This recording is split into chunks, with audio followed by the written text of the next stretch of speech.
Donc en gros, le Web3, on peut voir l'évolution.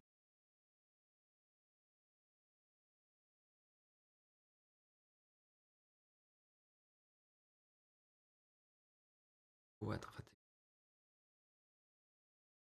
tiens, vite.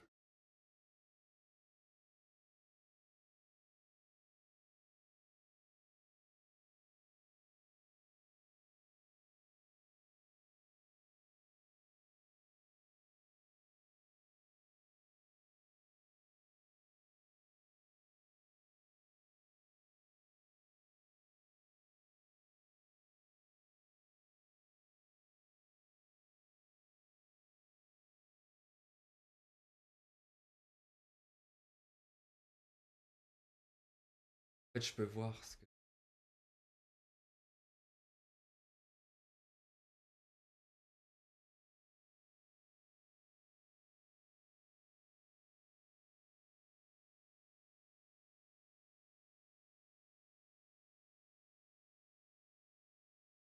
Je vais vous montrer Terre Noire. En fait, Terre Noire, ils ont fait.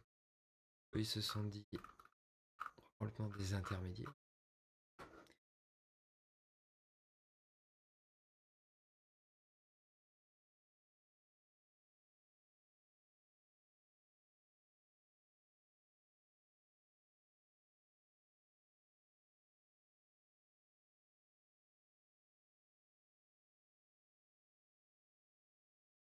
Trois projets, hein.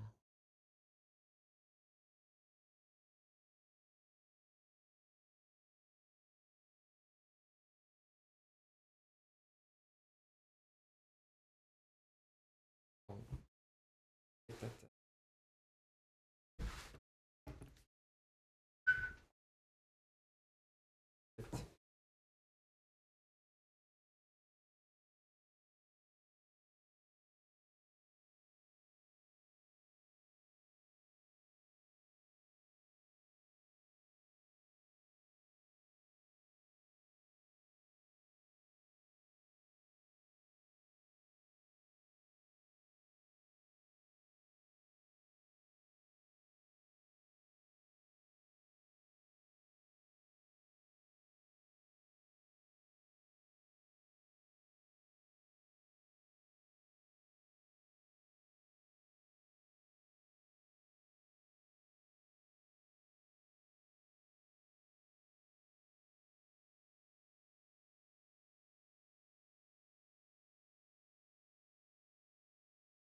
et bonjour à tous, bonsoir à tous. Je sais pas si vous m'entendez, si vous pouvez me dire oui sur le chat si vous m'entendez.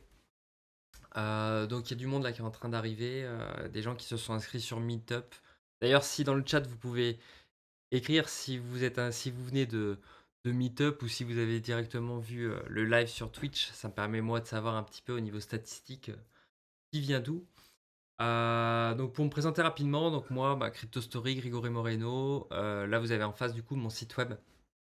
Donc je fais de la formation et de l'accompagnement en crypto. C'est un site web qui va être mis à jour très bientôt. Il y a des formations, du e-learning, etc., etc. Mais bon, ça on pourra en reparler plus tard et ceux qui ont des questions, il ne faut pas hésiter. Là, le but de ce soir, c'est de vraiment découvrir ce qu'est le Web3, ce qu'on appelle le Web3. Il y a de plus en plus de monde qui en parle. Et donc le but, ça serait de savoir en fait ce qu'il y a vraiment derrière. Hop, et du coup pour démarrer, je vais vous montrer. En fait, il faut voir ce qu'est le web avant de voir ce qu'est le Web3. Donc là, en fait, ce que vous avez devant vous, c'est l'évolution des entreprises du monde d'Internet, de l'Internet traditionnel, entre 1998 et aujourd'hui. Et en fait, ce qu'on voit, c'est que entre 1998 et aujourd'hui, déjà, il y a une grosse partie, je dirais 90% des entreprises qui étaient là, qui étaient présentes, qui en fait ont complètement disparu. Je vais essayer de zoomer un petit peu, hop, pour qu'on voit. Voilà. On voit vraiment qu'il y avait des entreprises type AOL, Yahoo, etc. Donc Yahoo existe toujours, hein, même si on n'entend plus parler. Aujourd'hui, c'est plus des clients professionnels. On l'utilise plus vraiment en tant que moteur de recherche. Mais des entreprises comme Lycos, Tripod, etc. Je pense que les plus vieux d'entre vous qui sont ici en train de regarder ce live s'en rappellent. N'existent plus. Et en fait, il y a eu une évolution qui a eu lieu. Et au fur et à mesure, soit elles ont disparu, soit elles se sont fait racheter, ou soit elles se sont fait doubler. Donc elles existent encore, mais elles se sont fait doubler, comme on peut voir ici, il y a eBay ou il y a Walmart. Au niveau de l'Internet, elles se sont fait complètement dépasser. Aujourd'hui, la plupart des entreprises qui sont au top, on a du Google, du Microsoft, du Yahoo, etc. etc. Donc ça, c'est ce qu'on appelle le Web 2. L'évolution avec la blockchain, hop, elle est là, je vais dézoomer un petit peu. Si on regarde ici, alors la courbe a été mise à jour récemment, hein, maintenant on est plutôt dans ce coin, on est plutôt dans ce coin-là. Mais en fait, la progression entre l'adoption d'Internet, donc la courbe blanche ici, qui démarre en 1992 et se termine en 2006. Et là, on voit la progression de la blockchain, donc qui démarre en 2016. Et aujourd'hui, du coup, on est plutôt ici. Les derniers chiffres qui sont tombés, c'est 400 millions d'utilisateurs en tout sur la planète qui utilisent et qui possèdent de la crypto-monnaie. Donc on est ici. Et en fait, pourquoi on a pris ce point de départ là de 2016 et Internet 1992? Parce que c'était à ce moment-là que c'était à peu près, euh, c'était un peu plus que amateur. Il y avait à peu près 8-9 millions d'utilisateurs sur la planète. Donc on était sur un truc qui commençait à ne plus être une niche et qui commençait vraiment à être utilisé. Donc c'est l'année 1992 pour Internet et 2016 pour la crypto-monnaie, sachant qu'il y a eu une grosse poussée en 2016-2017, comme on peut le voir ici. C'est le premier bull run. Puis ensuite, on a le deuxième bull run qui n'apparaît pas ici, mais qui nous amène, du coup, comme je vous disais, aux alentours de 400 millions d'utilisateurs. Les prédictions, ça serait du coup le milliard d'utilisateurs pour la moitié de la décennie, en 2025. Entre 2024 et 2025, le milliard d'utilisateurs. Et pourquoi pas arriver sur la moitié de l'humanité à la fin de la décennie, 2030. Donc on voit qu'il y a une accélération qui pourrait continuer. Donc les gens qui pensent que c'est trop tard, qu'il fallait être là au début, etc., en réalité, c'est encore le début à l'échelle de l'adoption d'Internet.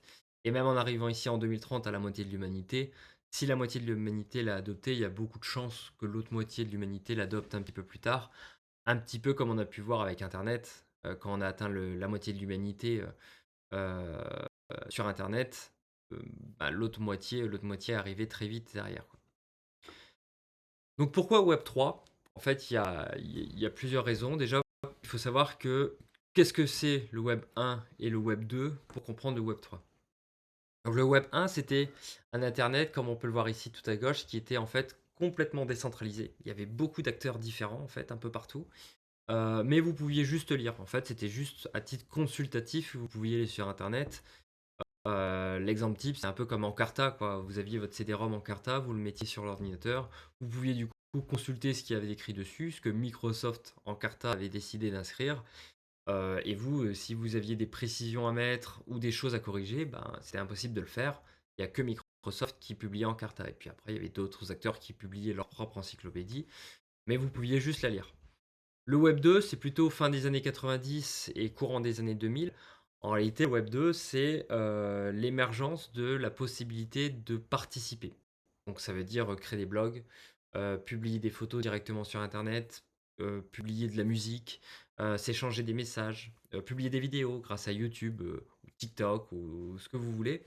Donc là, en fait, vous pouviez enfin participer. Vous aviez votre mot à dire. Wikipédia, si je reviens sur l'encyclopédie, vous pouvez aller dessus. Vous pouvez faire des modifications. Si la majorité est d'accord avec votre modification, elle est validée et du coup, le site va évoluer par rapport à la participation de chacun. Donc ça, c'est top. Le problème, c'est que des gros acteurs ont pris le monopole de l'Internet. C'est ce qu'on appelle les GAFAM ou les GAMAM aujourd'hui. Donc Google, Amazon, Meta, Apple, Facebook, Microsoft, j'ai déjà dit. Euh, et donc en fait, ils ont pris le monopole du web. Aujourd'hui, ils possèdent 90-95% de l'Internet. Et donc aujourd'hui, c'est grâce à vos données qu'on arrive à créer du contenu. Ce contenu génère de la visibilité, de la fréquentation sur les sites. De la fréquentation génère de l'argent, parce qu'il y a de la publicité qui est intégrée. Et en fait, vous, alors que vous êtes le créateur du contenu, vous ne touchez 0% de cet argent. Tout cet argent va directement dans la poche de ces grosses entreprises, qui du coup font ce qu'elles veulent de votre data, la revendent, etc. etc.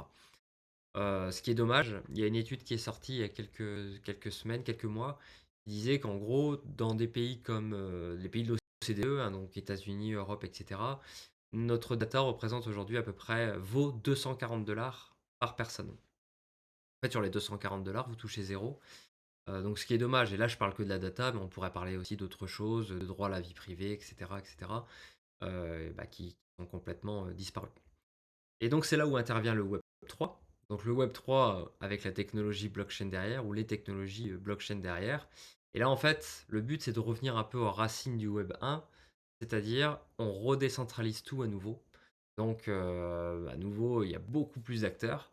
Par contre, il n'y a plus d'intermédiaires. Donc on a beaucoup plus le choix. On peut du coup à nouveau participer, on peut à nouveau du coup s'échanger des données, mais on va enlever du coup tous les intermédiaires qui sont entre les deux et qui prennent de la data. Typiquement, il y a par exemple des entreprises, des projets crypto, comme Ethereum par exemple. Eux, ils vont vous proposer d'intégrer de la data, vos data, directement sur le protocole. Donc vous allez pouvoir dire voilà mon âge, mon lieu d'habitation, mon travail, une photo de vous, là où vous allez en vacances, ce que vous aimez faire dans la vie. Enfin voilà, vous allez avoir tous les éléments. Et en fait, à côté de chaque élément, vous allez pouvoir sélectionner si oui ou non vous acceptez de le partager. Et en contrepartie, si vous acceptez de le partager, vous aurez la valeur pour laquelle ça va être racheté. Le protocole va vous donner de l'argent contre cette data. Donc par exemple, si vous donnez votre âge, ça va peut-être être 1 $ par mois pour votre âge, 1 $ par mois pour votre lieu d'habitation. Et si vous donnez votre lieu d'habitation, plus votre âge, plus le métier que vous faites, bon bah comme c'est de la data pour une campagne qui est nécessaire et du coup qui est recherchée, bah, peut-être que vous aurez un boost, un bonus qui vous permettra de gagner encore plus d'argent. Donc le but du Web 3, c'est pas de détruire le Web 1 ou le Web 2, c'est juste une évolution et une meilleure répartition des choses en se disant, voilà, la data, elle circulera toujours, on aura toujours de la data. Par contre, elle reviendra à la personne qui partage cette data et à vous, en fait, directement, et pas à des gros groupes. Donc c'est ça la seule différence. Je vais vous montrer trois projets qui sont dans la blockchain, qui sont considérés comme Web 3. Le premier, par exemple, qui est vraiment lié à la réalité, c'est Cowatt. Cowatt, en fait, c'est une entreprise française qui s'occupe d'installer des bornes de recharge électrique pour bah, les futures voitures électriques ou les voitures électriques actuelles. Et donc, eux, ils se sont inscrits dans le Web 3. Alors, quel intérêt d'aller dans le Web 3? Pourquoi ils ne se sont pas financés de manière traditionnelle? Là, j'ai ouvert ce qu'on appelle le white paper, hein. Donc, le white paper, c'est le document qui permet d'avoir toutes les informations sur un projet crypto. Et en fait, pour montrer les choses, eux, ils ont indiqué le nombre de terminaux, donc le nombre de bornes de recharge qui vont être installés à travers la France dans le temps, année après année. Donc là, on peut voir ici, je vais essayer de zoomer un peu. On peut voir ici qu'en 2022, 2023, et cetera, ça va commencer. Donc là, on est à peine au début du mouvement, mais le but, c'est qu'il y en ait de plus en plus. Qui dit installation de bornes dit, bah, il faut les financer, ça coûte de l'argent. Donc là, c'est la distribution d'électricité, donc en kilowatts, combien d'électricité va être distribuée. Et donc, bah, pour pouvoir installer tout ça, il faut de l'argent. Et donc, en fait, ce qu'ils ont fait, c'est qu'ils ont créé un token, donc une crypto-monnaie sur une blockchain. Donc, ils ont pris la blockchain Elrond. Et cette crypto-monnaie-là, elle va avoir un système qui va permettre du coup au projet de se financer, aux investisseurs de gagner de l'argent sur le court terme, le moyen terme et le long terme. En gros, le processus, il est comme ça. Là, ici, vous voyez, vous êtes vous l'utilisateur. Je vais essayer de zoomer pour qu'on voit un petit peu plus. Voilà, vous êtes l'utilisateur. Vous allez acheter du coup le token. Le token, c'est le KWT, QWT. Et donc, ce token-là, vous allez pouvoir le brûler contre ce qu'on appelle un NFT. Donc, vous le détruisez et à la place, vous allez avoir un NFT. Et en échange du NFT, du coup, vous allez avoir des accès. En fait, le NFT va vous donner des accès. Hop, on va voir ici les NFT. Juste là. Hop. Voilà. Les NFT sont ici. Et selon le NFT que vous possédez, soit vous allez être bronze et du coup, parce que vous avez investi 10 000 kW, hein, vous allez voir le prix du kilowatt aujourd'hui, on est aux alentours de 19, enfin 0,019. À savoir qu'il y a une forte progression sur un mois, même sur 3 mois. On voit qu'il y a un élan qui est en train de se faire depuis la rentrée de 2023 où on avait un point bas à 0,07. Là, on est à 0,19. Donc, on est quand même sur une crypto-monnaie qui a presque fait x3 depuis le début de l'année. Et donc, on revient sur des zones sur lesquelles on était finalement à sa sortie hein, l'année dernière. Donc, ça commence quand même déjà à pousser. Mais du coup, si vous investissez 10 000, aujourd'hui à 0,019, ça va vous coûter à peu près 190 $ pour avoir ce NFT.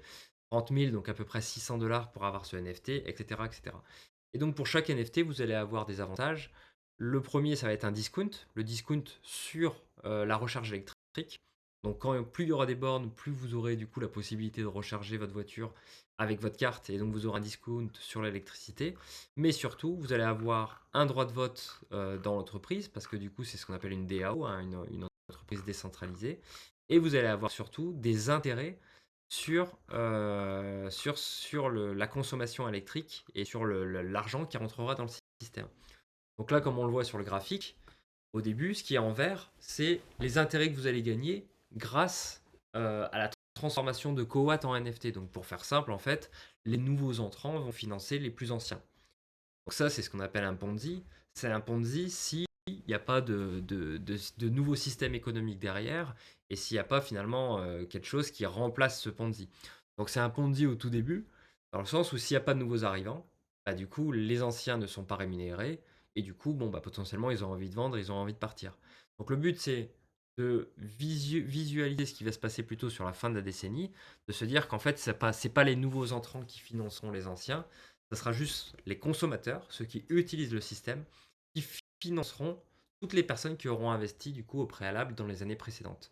Donc les gens qui investissent aujourd'hui dans ce genre de projet, ils viennent pas pour gagner de l'argent en 2023 ou en 2024, ils investissent pour avoir un NFT et se dire bah, dans 2, 3, 5, 10 ans, si le projet a bien marché, si le projet a installé beaucoup de bornes électriques un peu partout en France et que du coup il est utilisé, bah, il y a de l'argent qui va rentrer dans le système, pas de l'argent que des investisseurs crypto, mais aussi des gens qui n'ont pas de crypto, hein, qui vont payer avec leur carte bleue directement.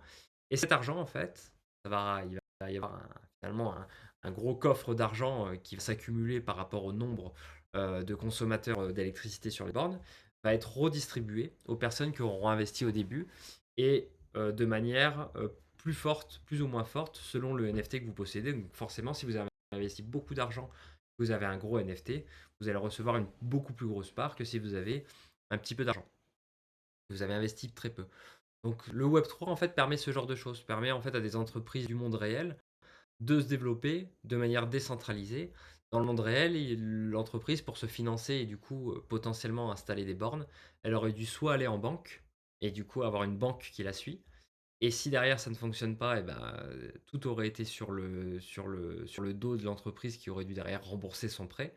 Soit passer par, des actionnaires, faire des levées de fonds et cetera et on a le même problème, potentiellement, on peut tomber du coup sur une entreprise sur des gens qui veulent pas financer et donc l'entreprise ne peut pas fonctionner. En plus de ça, dans les levées de fonds, la plupart du temps, on demande, des investissements, assez élevés.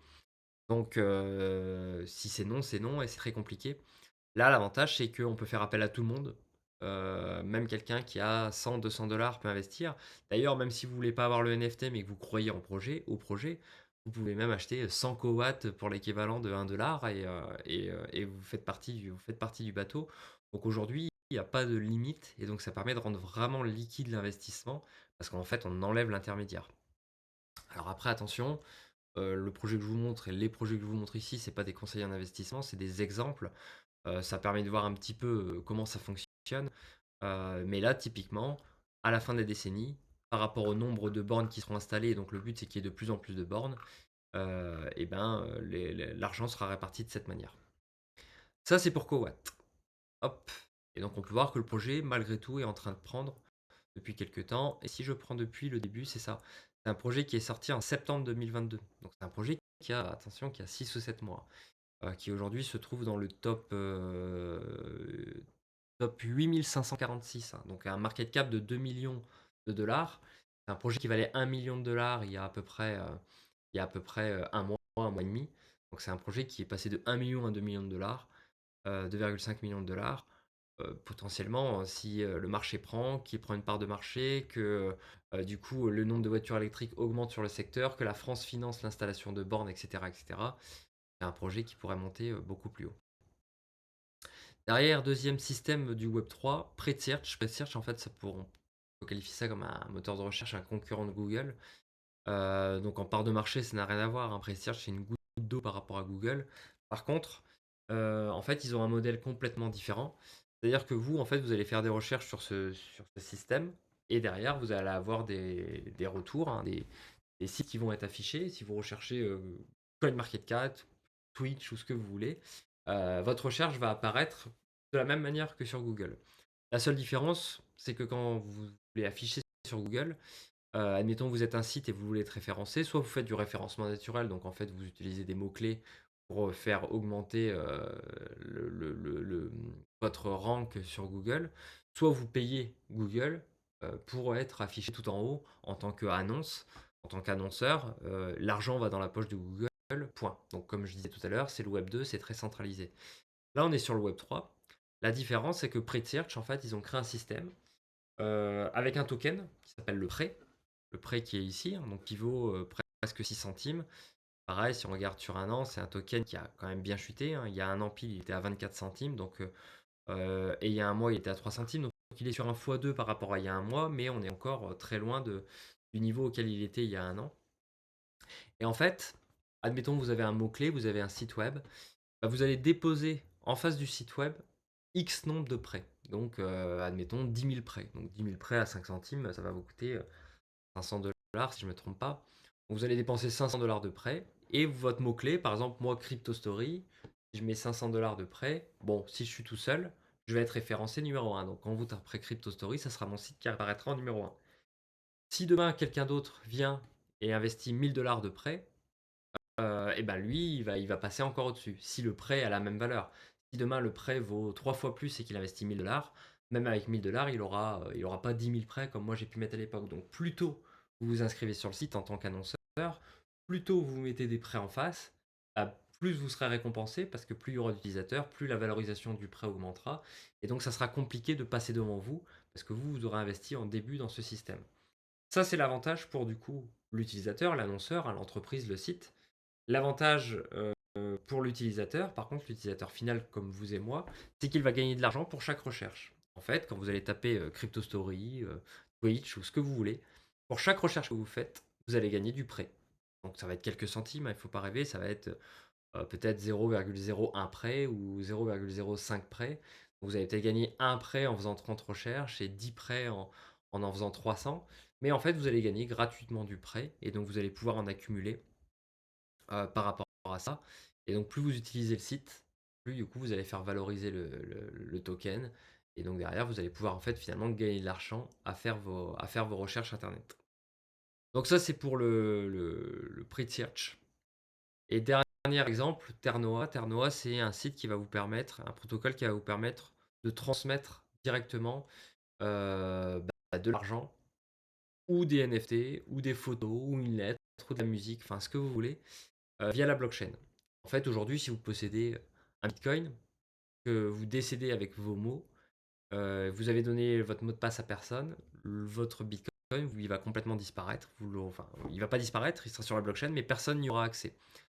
Ce qui est dommage. Donc, le système qui peut exister, c'est d'aller chez le notaire et de déposer votre clé chez le notaire, qu'il la bloque et qu'il la donnera à une autre personne de votre souhait lorsque vous décéderez.